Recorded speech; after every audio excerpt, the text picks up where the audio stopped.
Let's start with exercise 2.1 question number 2. Write the coefficients of x square in each of the following. अब ये question solve करने से पहले हमें ये जानना जरूरी है कि कोएफिशिएंट्स क्या होते हैं। अब जैसे कि हम जानते हैं कि पॉलिनोमियल्स का जो फॉर्म होता है वो कांस्टेंट इनटू वेरिएबल होता है। अब वो कांस्टेंट जो है उसे हम कोएफिशिएंट भी बोलते हैं। एग्जांपल जैसे ये पॉलिनोमियल है 2 plus x square plus x, तो ये बहुत सारे अलजेब्रिक एक्सप्रेशंस को ऐड करके बना है। जैसे कि पहला एग्जांपल है 2 को हम कांस्टेंट पॉलिनोमियल भी बोलते हैं। क्यों? क्योंकि इसमें सिर्फ कांस्टेंट या फिर कोएफिशिएंट ही प्रेजेंट है, इधर हमें वेरिएबल नहीं दिख रहा है। अभी इस रीजन की वजह से इसे कांस्टेंट पॉलिनोमियल बोलते हैं। नेक्स्ट टर्म जो है वो है एक्स स्क्वायर। इधर एक वेरिएबल प्रेजेंट है जो है एक्स, जिसका पावर है 2 और इसका कोएफिशिएंट होगा 1 प्लस एक्स। एक्स एक वेरिएबल है जिसका पावर है 1, उसका कोएफिशिएंट या फिर कांस्टेंट है 1। तो कोएफिशिएंट्स सिर्फ वेरिएबल के सामने वाले नंबर होते हैं, the number that lie besides them, जिसे हम कांस्टेंट भी बोलते हैं।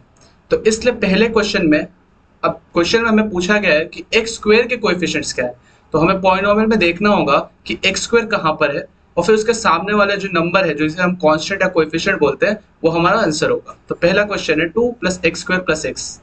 तो इस क्वेश्चन में एक्स स्क्वायर जो है उसका कोएफिशिएंट जैसे हमें दिख रहा है 1 है, तो इसलिए इस क्वेश्चन में the coefficient of x square is 1।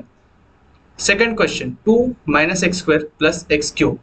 इधर जो एक्स स्क्वायर है उसके सामने जो नंबर है वो है -1, जैसे हम बोलते हैं -1 को कांस्टेंट या फिर कोएफिशिएंट। तो therefore the answer would be the coefficient of x square is -1। Third question, the number जो बाजू में है एक्स स्क्वायर के वो है π/2, तो वो उसका कांस्टेंट या फिर कोएफिशिएंट होगा, इसलिए कोएफिशिएंट जो है इस क्वेश्चन का एक्स स्क्वायर का वो है π/2। फोर्थ क्वेश्चन, अब इस पॉलिनोमियल में हमें एक्स स्क्वायर वेरिएबल दिख नहीं रहा है, तो हमें उसे इस इक्वेशन या पॉलिनोमियल में ऐड करना पड़ेगा। लेकिन कोई भी पॉलिनोमियल का हम फॉर्म चेंज नहीं कर सकते, वो जिस फॉर्म में प्रेजेंट है हमें उसी फॉर्म में रखना पड़ेगा। इसलिए हम इसमें 0x² को प्लस करेंगे। और जैसे हम जानते हैं कि कोई भी नंबर 0 से या कोई भी अल्फाबेट या कुछ भी 0 से अगर मल्टीप्लाई होता है तो उसका रिटर्न वैल्यू हमेशा 0 मिलता है, इसलिए ये क्वेश्चन चेंज नहीं होगा। क्वेश्चन अभी भी √2x - 1 ही है, और सिंस -1 एक कांस्टेंट पॉलिनोमियल है इसलिए हम उसके सामने एक वेरिएबल लगा रहे हैं x⁻0, क्योंकि x⁻0 का वैल्यू 1 होता है इसके वजह, और क्योंकि 0 एक होल नंबर है तो ये क्वेश्चन अलजेब्रिक एक्सप्रेशन एक पॉलिनोमियल ही रहता है, और प्लस उसका वैल्यू भी चेंज नहीं होता।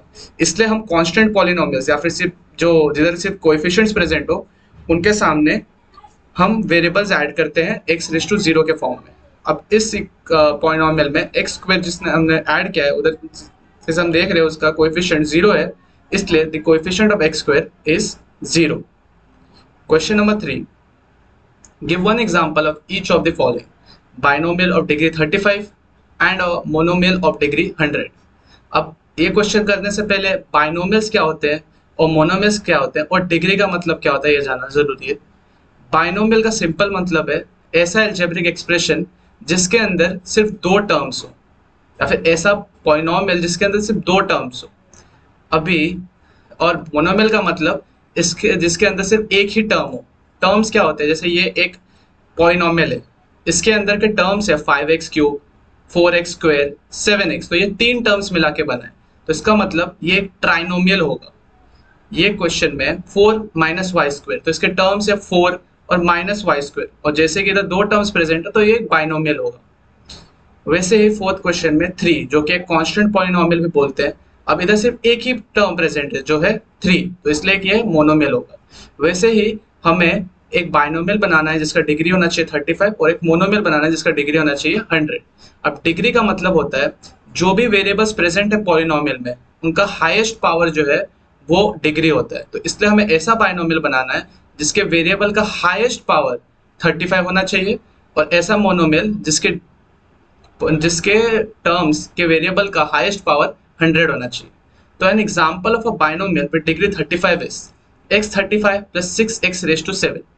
अभी इसमें सिर्फ 2 टर्म्स प्रेजेंट है, x35 + 6x⁻7, तो ये बाइनोमियल है, तो फर्स्ट कंडीशन सेटिस्फाई हो रहा है। डिग्री 35 होना चाहिए, मतलब हाईएस्ट पावर जो वेरिएबल का है वो 35 होना चाहिए। तो फर्स्ट टर्म का पावर जो वेरिएबल का वो है 35, सेकेंड टर्म के वेरिएबल का पावर है 7, तो सिंस 35 हाईएस्ट है तो ये कंडीशन भी सेटिस्फाई होता है और ये आंसर राइट है। इसे मैंने और दो एग्जांपल्स प्रोवाइड किए। An example of a monomial with degree 100, तो मोनोमियल है तो सिर्फ एक ही टर्म होना चाहिए और वो वेरिएबल का पावर 100 होना चाहिए, तो x रेज टू 100। अब सिंस एक ही टर्म प्रेजेंट रहना चाहिए तो यही हाईएस्ट पावर होगा, इसलिए वेरिएबल भी यही होगा, सॉरी डिग्री भी यही होगा। और मैंने और दो एग्जांपल्स प्रोवाइड किए। Next question, right the degree of each of the following polynomials. अभी मैंने बताया डिग्री का मतलब होता है पॉलिनोमियल में जो वेरिएबल्स है उनका हाईएस्ट पावर क्या है। अब फर्स्ट क्वेश्चन में जो पॉलिनोमियल है उसका जो फॉर्म है वो है 5x³ plus 4x² plus 7x। तो इधर जो हाईएस्ट जो हमें ये पावर दिख रहा है वो है 3, तो इसलिए इस पॉलिनोमियल का जो डिग्री होगा वो होगा 3, क्योंकि सिंस द डिग्री, और इसे लिखेंगे हम लोग, since the degree of a polynomial is the highest power of its variable, therefore the degree of the above polynomial is 3। Second question में पहला जो टर्म है वो है 4, जिधर हमें एक वेरिएबल नहीं दिख रहा है, तो इसे बोला जाता है कांस्टेंट पॉलिनोमियल। और इसमें वेरिएबल ऐड करने का एक सिंपल मेथड है, इसे हम y⁻0 भी ऐड कर सकते हैं, क्योंकि y⁻0 का जो आंसर है या फिर वैल्यू है वो 1 है, और इसके वजह से क्वेश्चन चेंज नहीं होता, क्योंकि 4 × 1 अभी भी 4 ही है, इसलिए -1² प्लस 4y0 इधर का कोएफिशिएंट या फिर कांस्टेंट टर्म -1 है इंटू वेरिएबल y²। अब इधर दो पावर्स है, पहले का पावर है 2, पहले टर्म का पावर 2 है और दूसरे टर्म का पावर 0 है, और since the highest power is 2, therefore degree इस पॉलिनोमियल का 2 है। Third question, 5t - √7। अभी ये इक्वेशन को हम 5t - √7, सिर्फ सिंस √7 सिर्फ एक कोएफिशिएंट है, जाके कांस्टेंट है और वेरिएबल प्रेजेंट नहीं है, तो इसलिए हम t⁻0 ऐड कर देंगे ताकि इक्वेशन को हम एक नए फॉर्म में लिख सके। सारे टर्म्स के पास अब वेरिएबल्स है। अब पहले टर्म का वेरिएबल जो है उसका पावर है 1, दूसरे टर्म के वेरिएबल का पावर है 0, और since 1 is greater than 0, therefore highest power is 1 and therefore the degree is 1। Fourth question, the question is 3, तो एग्जांपल है कांस्टेंट पॉलिनोमियल का, और सिंस एक ही टर्म प्रेजेंट है तो जो इस कोएफिशिएंट के वेरिएबल का पावर होगा वही हमारा डिग्री होगा। तो above equation can be written as 3y0, क्योंकि y0 का वैल्यू 1 है और इससे हम क्वेश्चन चेंज नहीं कर रहे और वेरिएबल भी ऐड कर पा रहे। The degree of a polynomial is the highest power of its variable, therefore the degree of the above polynomial is 0, क्योंकि और कोई टर्म प्रेजेंट ही नहीं है, तो इसलिए जो इसका पावर होगा वही हाईएस्ट पावर होगा। Fifth question, classify the following as linear, quadratic and cubic polynomials. अब लीनियर, क्वाड्रेटिक और क्यूबिक पॉलिनोमियल्स क्या होते हैं? कोई भी पॉलिनोमियल में अगर उसका हाईएस्ट पावर 1 है तो वो एक लीनियर पॉलिनोमियल होता है। इसे हम याद कर सकते हैं लाइन सिर्फ एक स्ट्रेट लाइन होता है, एक लाइन, इसलिए अगर पावर 1 है तो वो लीनियर होगा, अगर पावर 2 है तो वो क्वाड्रेटिक होगा। जैसे हमने क्वाड्रेटिक इक्वेशंस देखा है जिनके फॉर्म होते हैं x² + 2x + 1, या फिर जिसका हाईएस्ट पावर 2 होता हो। तो अगर किसी भी पॉलिनोमियल का डिग्री 1 है तो वो लीनियर पॉलिनोमियल होगा, अगर उसका डिग्री 2 है तो वो क्वाड्रेटिक पॉलिनोमियल होगा, और अगर उसका डिग्री 3 है तो वो एक क्यूबिक पॉलिनोमियल होगा। x² + x।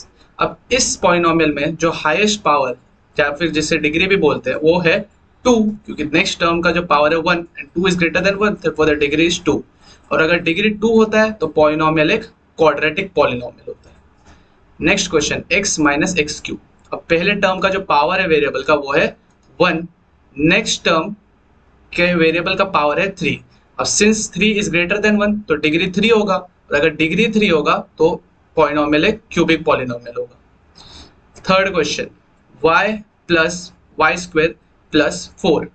अभी y + y² + 4 को हम 4y0 के फॉर्म में लिख सकते हैं। Constant polynomial, y0 value gives out 1।